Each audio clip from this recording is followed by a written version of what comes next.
Bonsoir à tous les potos et bienvenue dans cette nouvelle journée Mercato. On commence la journée avec Cavani. Cavani et Leonardo, le rendez-vous est pris. Désireux de prolonger Edinson Cavani, dont le bail expire dans un an, le nouveau directeur sportif du Paris Saint-Germain, Leonardo, a prévu de rencontrer l'attaquant uruguayen à son retour de vacances. Quel avenir pour Edinson Cavani, 32 ans, au PSG? Auteur d'une saison compliquée en fin de contrat dans un an, El Matador a été poussé vers la sortie lorsqu'Antero Henrique occupait le poste de directeur sportif. Mais on a vu que ces dernières semaines, le départ du dirigeant portugais, la tendance s'est inversée. Et il est de plus en plus question d'une tentative du PSG visant à prolonger le meilleur buteur de son histoire.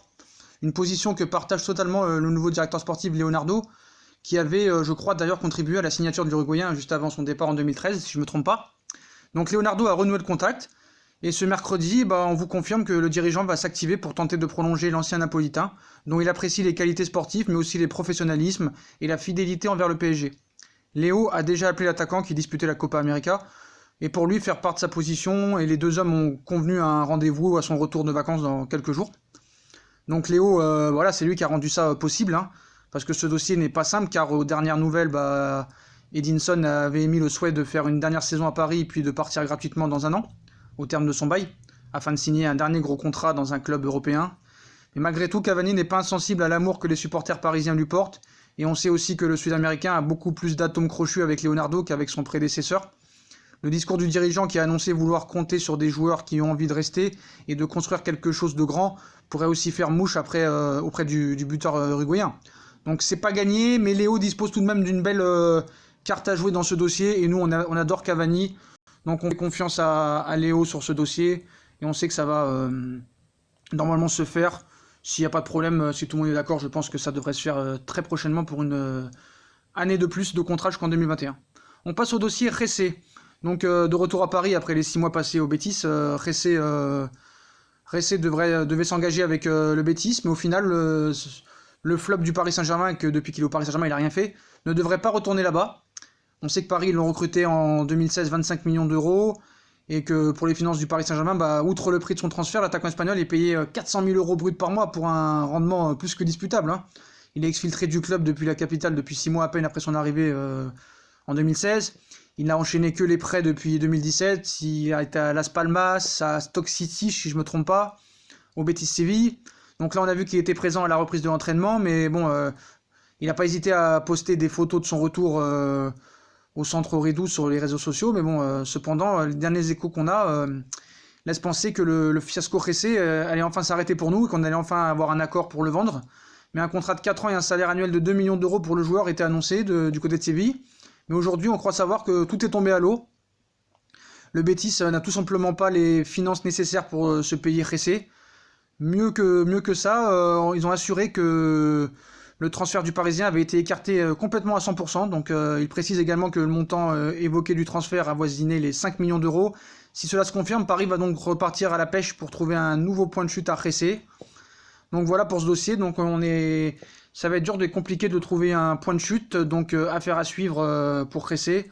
On passe au dossier Griezmann, donc la semaine de Griezmann, ça a du plomb dans l'aile, on sait qu'il y a des clauses de 100 millions, 120 millions, donc on peut se demander ce qui se passe au sujet de ce transfert éventuel. Donc on connaît les journaux espagnols, on va pas les citer, un coup c'est le cas Neymar, un coup c'est le cas Griezmann. Donc on va pas se référer à eux, il y a forcément quelque chose qui coince, voilà. Parce qu'en effet, le montant de la clause libératoire de l'attaquant français, comme vous le saviez, elle est passée de 200 millions à 120 millions d'euros depuis le 1er juillet. Donc logiquement, Barcelone aurait dû le faire sauter et ensuite acter le transfert de Griezmann. Mais apparemment, il y aurait des problèmes financiers, et donc le fameux paiement pourrait être retardé. Au départ, les Barcelonais souhaitaient faire de cette semaine la semaine Griezmann, mais la situation serait plus compliquée que ce qu'ils pensaient, parce que les pensionnaires du Barça manqueraient de liquidité, et les négociations avec les banques ne seraient pas faciles. Donc voilà, on parle de acheter Neymar, et on n'arrive même pas à dépenser 120 millions pour Mbappé, n'importe quoi. Pour Griezmann, excusez-moi, pour Antoine Griezmann, que je me trompe pas, qu'on me dise pas dans les commentaires comme Ousmane Dembélé, c'est Ousmane Dembélé. Donc Antoine Griezmann. Donc à quand son arrivée à Barcelone, on ne sait pas, les décideurs de l'Atlético Madrid qui refuseraient un paiement différé de la clause. L'Atlético aurait été contrarié par la façon dont Barcelone a conduit les négociations en coulisses, et au final le paiement pourrait ne pas être effectué avant le 12 juillet, donc c'est bientôt, cas échéant. Le transfert d'Antoine Griezmann n'interviendrait qu'en toute fin de semaine, voire au cours de la suivante. Donc ça n'engage à rien, mais quoi qu'il arrive, il ira à Barcelone. Hein, voilà, c'est juste un petit peu de retard, mais on voit que Barça a du mal à trouver des liquidités. On voit qu'avec De Jong et avec Griezmann, ils vont se chauffer la banque. Avec Coutinho, on a vu que ça leur a coûté cher. Avec Ousmane Dembélé, j'ai bien dit Ousmane Dembélé, ça leur a coûté cher aussi. Donc dossier à suivre, mais ça devrait se faire dans les prochains jours, voire en début de semaine prochaine. Dans le cas Pogba, un transfert record a été aperçu pour Drogba, même si Manchester dit qu'il n'a reçu aucune offre du Real Madrid. Ils sont toujours désireux d'attirer Paul Pogba et pourraient être contraints de réaliser un transfert record pour s'offrir le champion du monde. Parce que moins médiatique que le feuilleton Neymar, hein. L'avenir de Pogba est toutefois au cœur des discussions. En effet, le milieu de terrain de l'équipe de France est l'objectif prioritaire du Real Madrid, qui cherche à renforcer son milieu de terrain. Mais le problème est que Manchester United n'est pas vendeur malgré les velléités de départ de Pogba.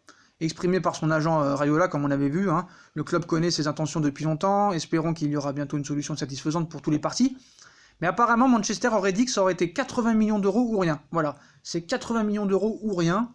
Alors on va attendre désormais une offre en dehors. Ils vont attendre une offre en dehors du marché afin de lâcher leur milieu de terrain. Une somme de 180 millions d'euros serait attendue, ce qui serait le plus gros transfert de l'histoire du Real Madrid et la deuxième plus importante de tous les temps derrière Neymar et Mbappé.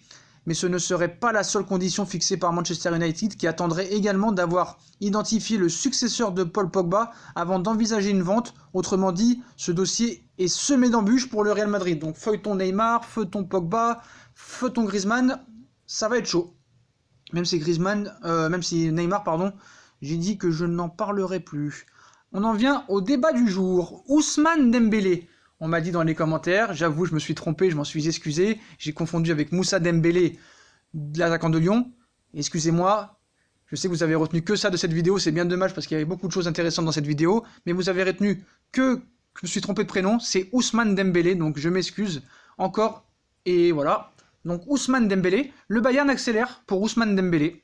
Après les départs de Franck Ribéry et Arjen Robben, le secteur offensif est assez dépeuplé au Bayern. Le club bavarois, qui doit se renforcer, a annoncé suivre l'issue du feuilleton Neymar au Barça, en espérant pouvoir récupérer Ousmane Dembélé. Décidément, le feuilleton autour de l'avenir de Neymar, c'est toujours pareil, hein. Moi j'en parle plus. L'attention de nombreux clubs non concernés par le recrutement, le Bayern Munich fait partie de ces équipes-là. Le club espère que si Neymar retourne au Barça, mais ça se fera pas, la situation de plusieurs joueurs se décantera, à commencer par Ousmane Dembélé.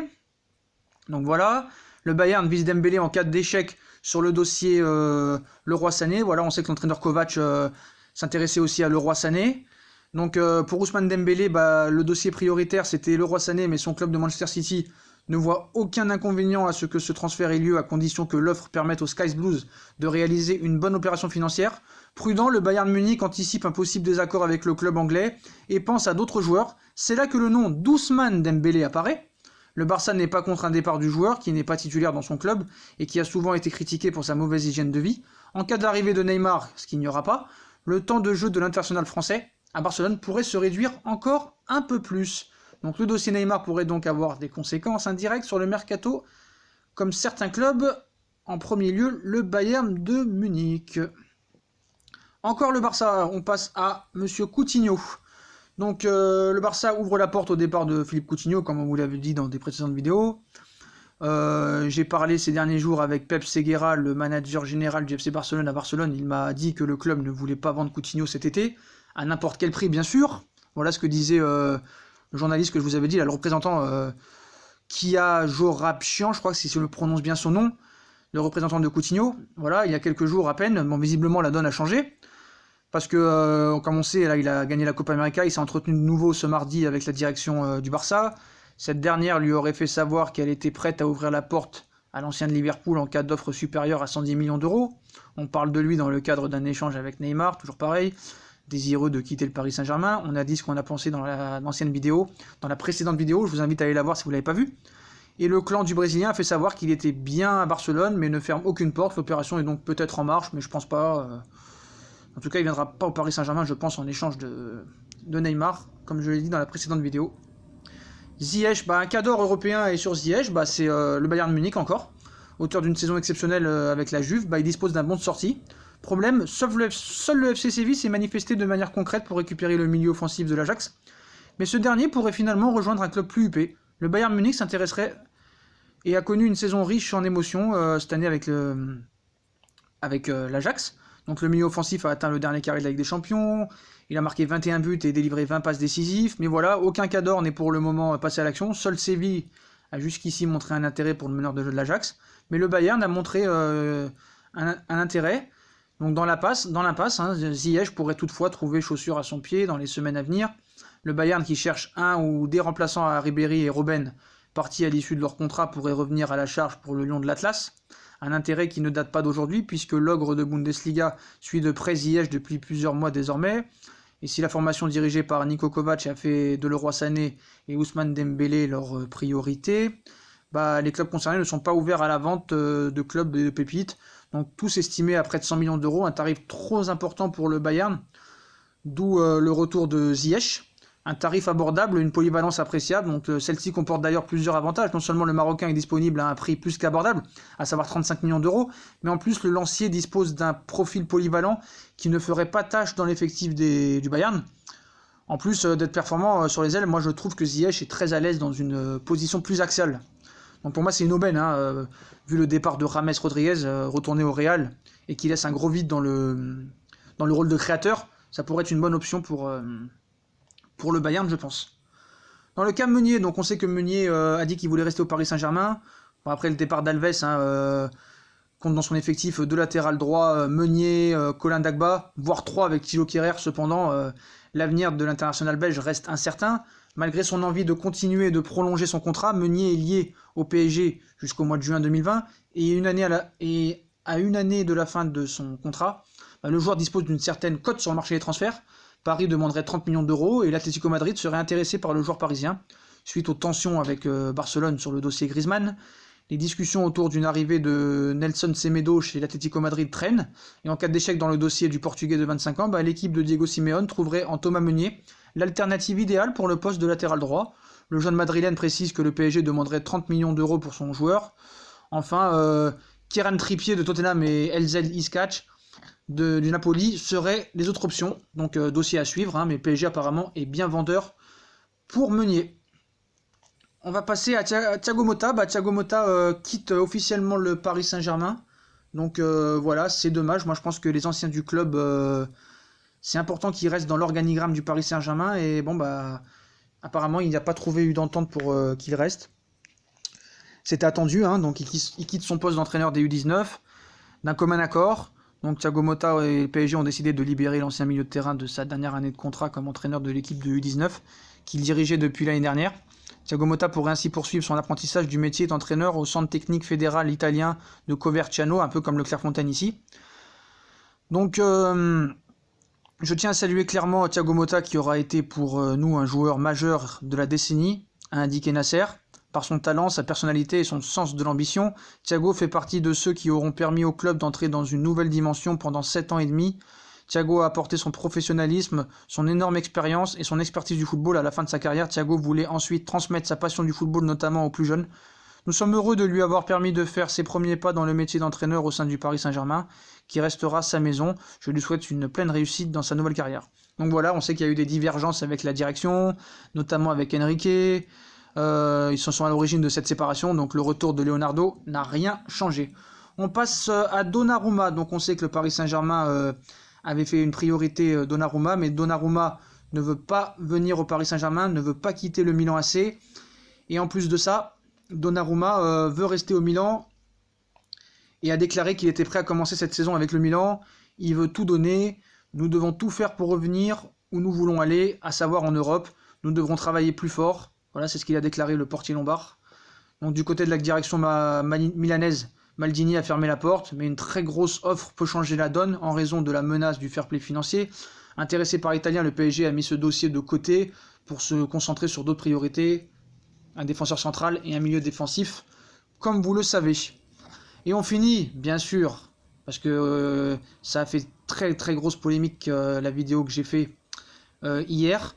Donc pour revenir, donc déjà je m'excuse pour Ousmane Dembélé parce que c'est Ousmane Dembélé, mais je suis un peu déçu par les commentaires parce que même s'ils sont très objectifs et des fois très constructifs, vous avez retenu que je me suis trompé du prénom de Ousmane Dembélé. Donc moi je voudrais savoir ce que vous pensez de mes arguments dans la vidéo. Donc je vous invite à aller la revoir et me dire vraiment ce que vous pensez de toutes ces infos que je vous ai données, ces arguments. Donc pour moi, Neymar ne partira pas. Donc voilà.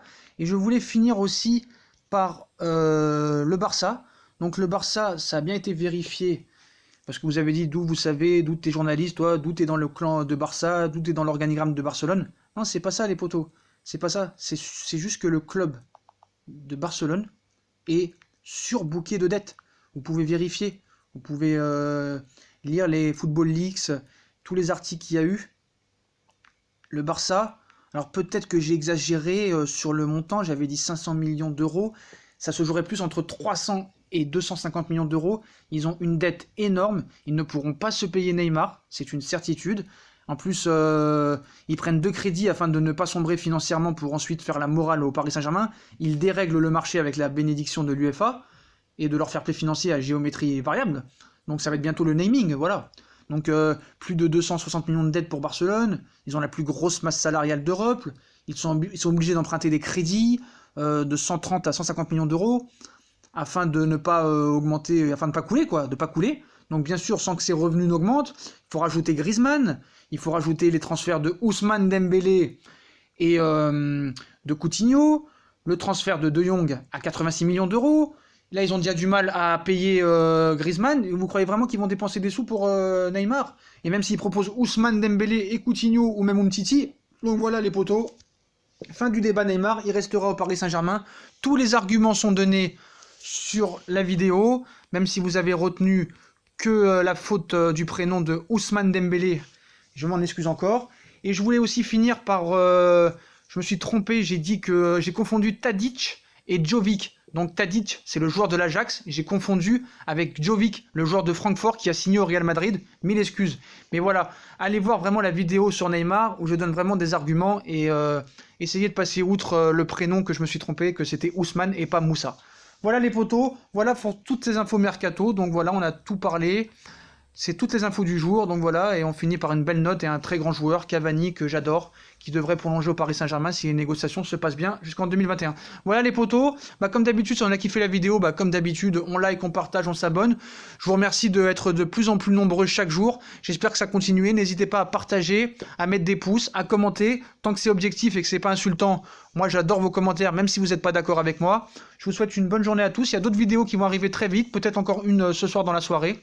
Je vous souhaite une très bonne journée à tous. Dites-moi en commentaire ce que vous pensez de toutes ces infos mercato. Pas de nouvelles du côté de Savic et de Koulibaly, donc dès qu'on a des infos, on vous tient au courant. Moi, je vous souhaite à tous une très bonne soirée et à plus tard dans une nouvelle vidéo. Vous êtes les meilleurs et allez Paris à jamais.